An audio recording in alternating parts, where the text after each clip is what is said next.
The CDC is calling on parents to get their children up to date on vaccine before the new school year. A new report shows many children are behind. Laura Queso explains what parents need to know right now.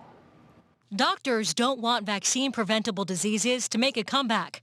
We're talking about measles, mumps, and rubella after canceled medical appointments in the early months of the coronavirus pandemic. There were a lot of children in this country who, because of the ongoing COVID outbreak, were having trouble getting their vaccines, and so they got behind in their vaccines. Dr. Claudia Hoyen, pediatric infectious disease specialist, says locally, many children missed visits and are having a hard time getting caught up. What they're looking at is, are we going to be at a place where, a bunch of 5-year-olds, haven't been able to get their second measles vaccine, and could that potentially be a problem if they're, all in class together and they have that waning immunity from their childhood. Annual checkups also saw a decline during the pandemic due to delays and cancellations. We actually have a very vigorous approach of calling people and texting people. Something Dr. Shelley Senders of Senders Pediatrics says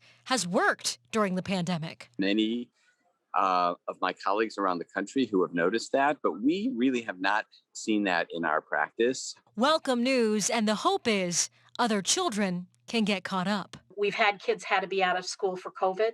Let's not have them have to be out of school for things like measles and mumps. And both doctors agree vaccines are important and they are effective.